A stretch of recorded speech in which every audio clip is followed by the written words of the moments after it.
Hi, John. Hi. I'm Alison Jane Reid, and today I'm in conversation with you for Ethical-Hedonist magazine. First of all, I'd like to talk to you about your new roles in Everyday, the film that you've recently finished with Michael Winterbottom, and also your major new role for the BBC in The Village. The characters that you play in these two pieces of work seem like very introspective characters. Would you agree with that? Yeah, I mean they're very, very, very different characters. I think one's a modern day prisoner, and the other one's a farmer in 1912 in Derbyshire. But introspective, I guess, in a way, both of them are. Yeah, I've never really thought about the similarity between the two characters. But yes, I suppose they are. Yeah. I was thinking, well, they're certainly divorced from their families for different reasons. Yes, Perhaps very you true. could tell me a little bit more about that. If we start with The Village, first of all, and your character, John Middleton. John Middleton is a very repressed, guilt-ridden man. He's an alcoholic. He's a bit of a tyrant to his family when we first meet him, anyway.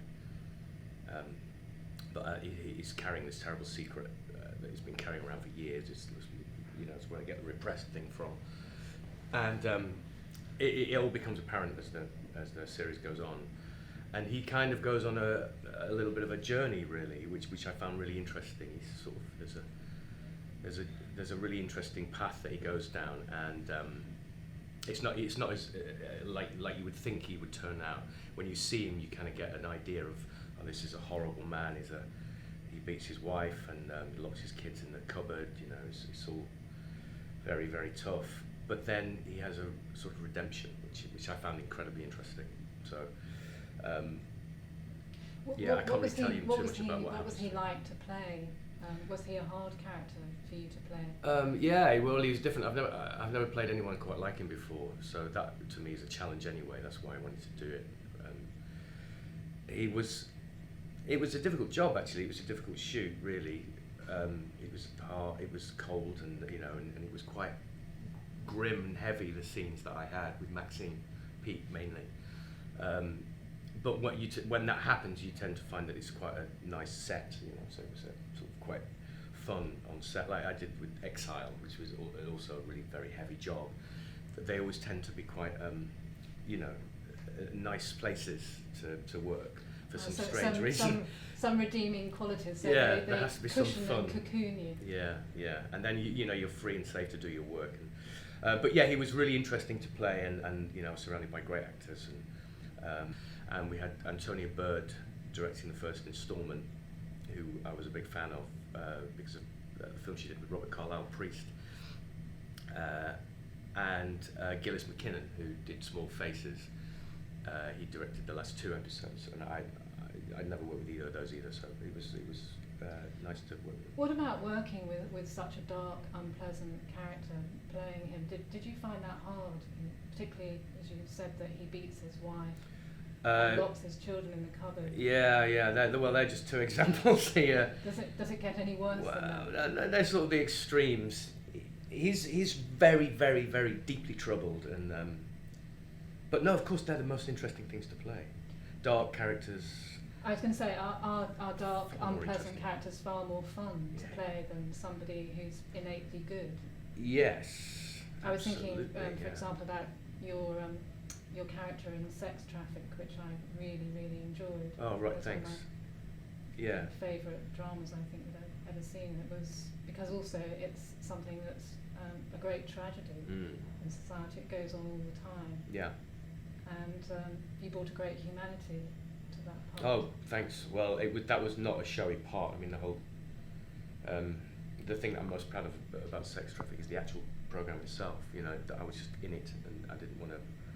There was he is what he is. Daniel Appleton was he's a very good man, and you have to show a little bit of the good in the middle of all that horror.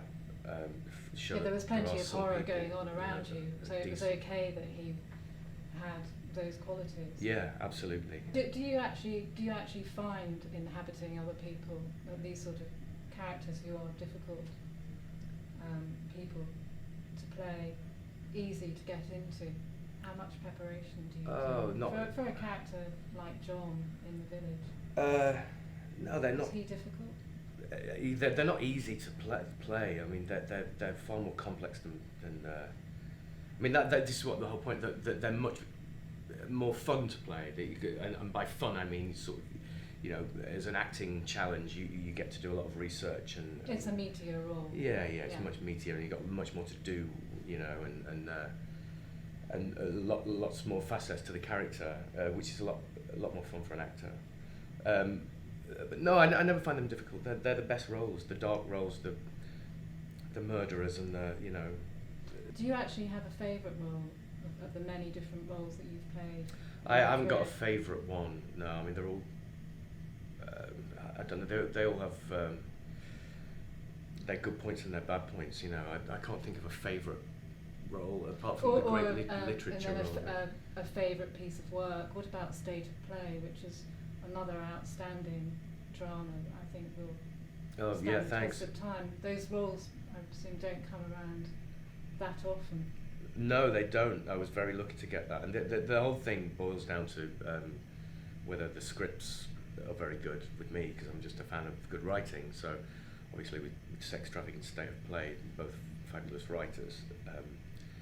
So yeah, they don't come around very often, and funnily enough, they were straight after one another. I think I did one for Sex Traffic and then State of Play, or the other way around. But yeah, they are. You're very lucky when that happens, and I try and pick and choose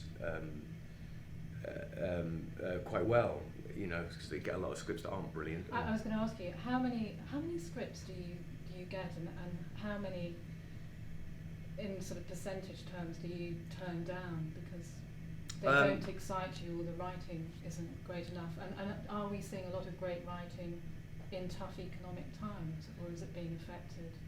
I think there's also there's always great writing, and yeah, I guess things like tough economic times produce great art, don't they?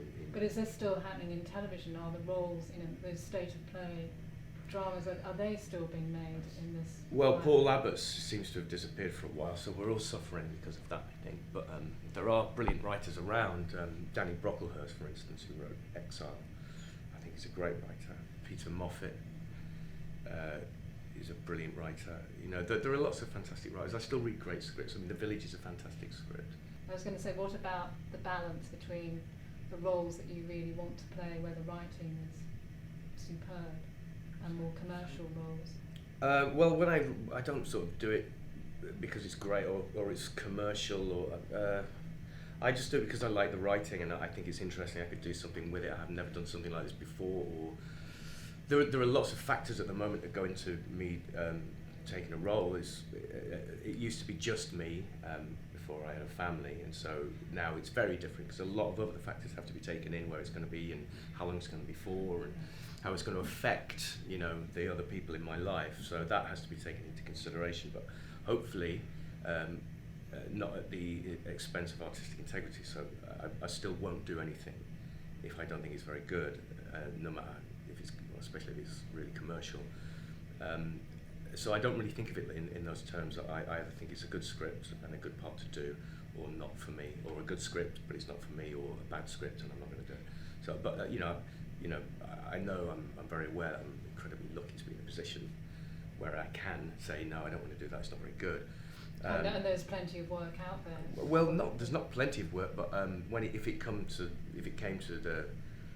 the point where I had to do something for money, then obviously I'd do it because I've got a family, and so the things. It changes your priorities. Yeah, you have to do a little bit of everything. The best thing about being an actor is that you can do that sort of slightly commercial thing, and you can do the play that is that no one will come see, or whatever. You can do these things. You can pick and choose, and do whatever you like. Voiceovers, pantomime if you want, whatever you want.